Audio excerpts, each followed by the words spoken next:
So this is the video where I'm going to talk about geographical indication. They are also your part of your intellectual property rights. I've already made the videos related to copyright, patent and everything. It is listed above. Please go and check them out. Okay.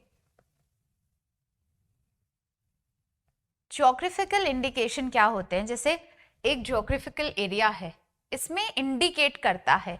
जैसे हमारे जयपुर में there's blue pottery, Jodhpur में it's the blue colored house, और there's Laddu, केरसांगरी. फिर होता है जैसे मैसूर में मैसूर पाक हो गया, या सिल्क हो गया, या फिर पश्मीना हो गया कश्मीर का. आप इसे कैसे याद रखेंगे? द ट्रिक इज, अगर आप कहीं पे भी घूमने जाएंगे तो लड़कियां, उनके लिए मोस्ट इजीली होगा याद करना, क्या वहां से खरीद के लाएंगे. ठीक है, जैसे अगर आप हैदराबाद जाते हैं तो यूल गेट पर्ल्स, या फिर लखनऊ जाते हैं तो आप चिकनकारी लेकर आएंगे. सो ये सब क्या है? या बंगाल गए तो यस रसगुल्ला, बंगाल गए तो रसगुल्ला लेकर आएंगे. तो ये सब क्या है? उस जगह से जुड़े हुए हैं. आपको कुछ चीजें जो ध्यान रखनी है ज्योग्राफिकल इंडिकेशन में, कि ये एक ज्योग्राफिकल लोकेशन को इंडिकेट कराता है. इंडिकेट मतलब जैसे हम वो इंडिकेटर देखते हैं ना, वैसा इंडिकेटर है ये.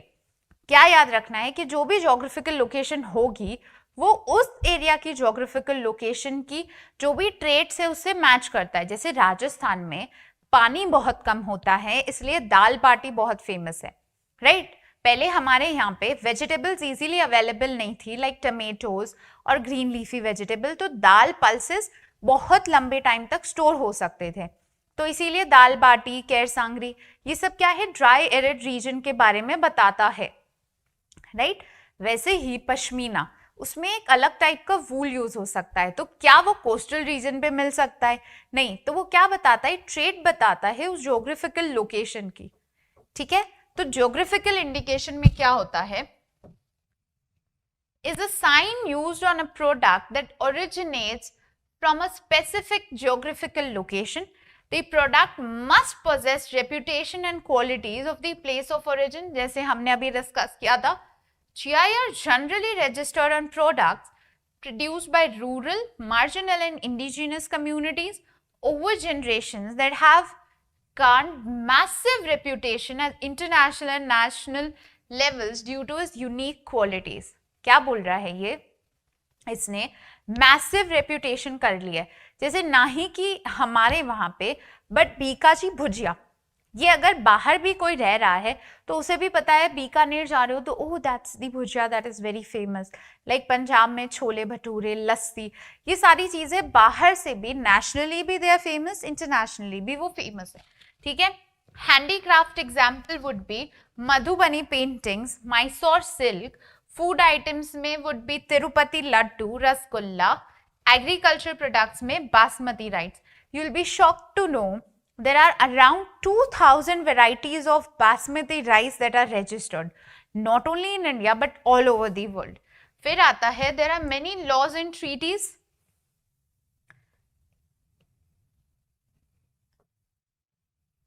enacted by the World Intellectual Property Organization.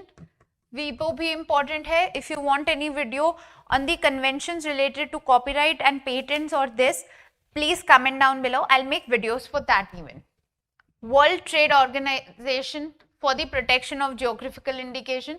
Geographical Indication of Goods Registration and Protection Act is 1999. This is India's act, and this act came into force in September 2003. Almost 10 years or 20 years that it has been made. अब क्या catch है आपको ध्यान रखने का कि ये geographical indications अभी बहुत ज़्यादा हर महीने, हर 6 महीने में अपॉइंट होते रहते हैं. अभी 6 न्यू ज्योग्राफिकल इंडिकेशंस राजस्थान को ही मिले थे. अब आपको ये हमेशा जीके के पॉइंट ऑफ व्यू से याद रखना पड़ेगा. ट्रिक अगेन वही है, पेपर लगा लो, उसमें इंपॉर्टेंट रख लो बुक्स के आगे, and then read and revise every time that you open your book, right. I hope this is very useful to you. I tried covering everything. अब तुम्हारे ये वाले क्वेश्चन तो गलत नहीं होंगे. Thank you.